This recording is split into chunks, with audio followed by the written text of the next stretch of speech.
Yet another product I am playing with that I never used. It's been sitting on my shelf for who knows how long. This also came in the PDB Creative Studio box, just like that clock resin mold that I made last time. This one was the volume 4 box, and this product is available on their website. If you want more detail about this product, it's a liquid crystal, and it has color changing properties when you apply it on a black base. If you want more detail about this product, Kelly Norris from Dixie Darlins has a very detailed video on her YouTube. I'll link that below. I am just playing around. I'm going to use this tumbler for my next video. You'll see what I do with it, but I just had to get the base color on. And I played around with the black base. I just put some black paint on a piece of paper to see what the color changing looks like on black. And then I also tried a blue color and green with the liquid crystal painted on top of that as well. And it only worked on the black base. So I went ahead and spray painted this tumbler black, and then instead of using a paintbrush and apply thin layers like Kelly did in her YouTube video, I used a gloved finger and applied 2 thick layers. I did use a lot of product. I was really surprised how much. I mean, it's no joke. It goes on very thick, and it does kind of clump up on the second layer, but I still like the way it looked. I went ahead and bought another container of this because I loved it so much. I also put it on 2 pens, 2 black pens. So I used most of my container on this tumbler and then 2 black pens that you'll see in a little bit. After I made this video, I hopped back over to Kelly Norris's YouTube video where she had a whole bunch of comments, and I was scrolling through and there were some suggestions about using an airbrush to apply this. I don't have an airbrush, but since I ordered another container of this, because it's so cool, I'm gonna go ahead and invest in an airbrush and try it that way and see if I can save some product. So here's with 1 layer, and it does work with 1 layer. Maybe I should have just left just that 1 layer on there, because it definitely has the color changing effects and it looks really cool. But I did another layer anyway because I was thinking if I do extra layers, it'll make it a more vibrant, bold color change, and it turned out pretty cool. So here's putting the product on pens. These pens are just black from Hobby Lobby. You don't have to spray paint them, they come black. They also come in a whole bunch of different colors, but like I said, I tried this on the black and that's the only color it worked on for me. So I am just using the black pen, applying it, and then this is only going to take 1 layer of epoxy to seal in that liquid crystal and produce the color changing effects. Okay, and round 2 application for the tumbler, and then I am ready to epoxy both the tumbler and the pens. Right here you can see that it's starting to string up and pull off the container. I had this lid open for quite a while. Yeah, there's a better way to do this for sure. After that second layer, I used my heat gun again to just dry it, and then it's also fun to watch the color changes when you're using the heat. So I dried it and just put it on my turner until the next morning, and then I am ready to epoxy. So here's what it looks like. So that black part and the color changes, I had part of it sitting up against my lamp, so that's why you see like a big spot of different color, and it's gonna be pretty cool for the project that I have in mind for this. So I'm excited to get started on that.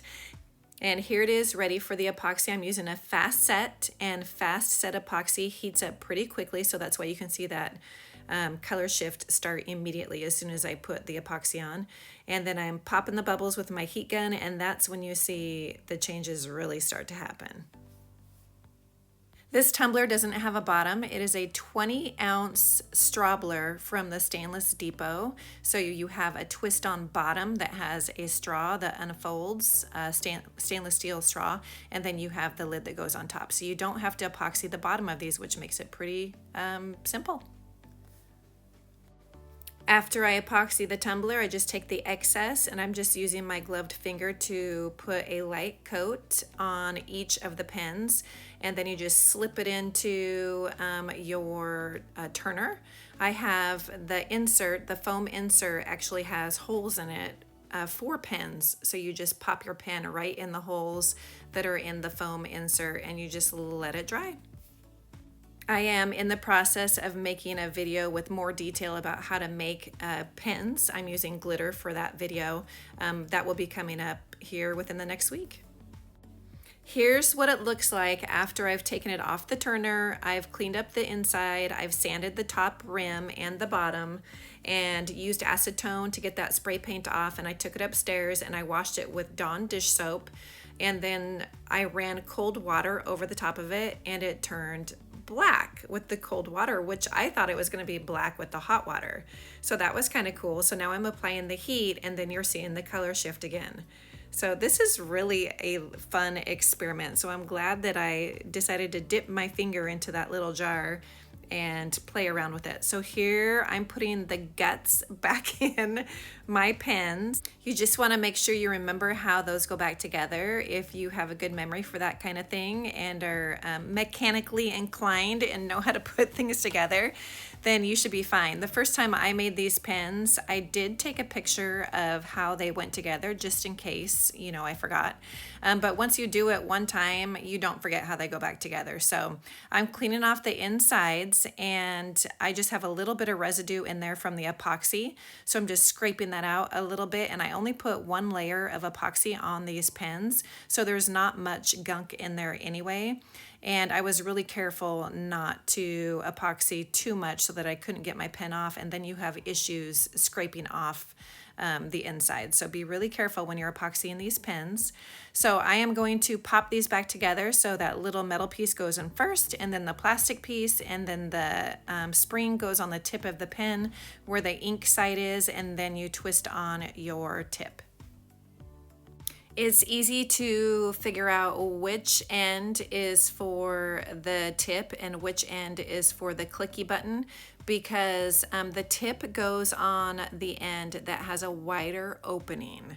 So wherever the wider opening is, just remember that that's always going to be your tip. And the way I remember when I'm epoxying these is I always slide the wider opening down over my wooden stick, so I know which is the top and the bottom. So here we go. Those are really cool when they're in your hand. They start to change. I'm so excited to use these. One of those pens has a little flaw in it, so I'll be keeping that one for myself. I'm not going to be giving that one or selling that one to anybody. You pop the bottom lid. This is the Strawbler from the Stainless Depot. So that bottom lid has a straw in it, and then it has a twist-on lid. So there we go. It is all finished and ready to go for my next step for this tumbler. It turned out super cool. It's very shiny.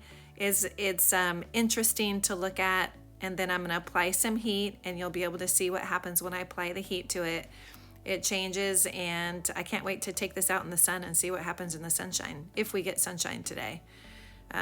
Who knows? It's an overcast. It might be a dreary day today, so a good day to be in my craft room. Thank you so much for watching. Leave any comments below, and I will link any related videos as well as Kelly's from Dixie Darlins, so you can go check out her more detailed video on how to use liquid crystal.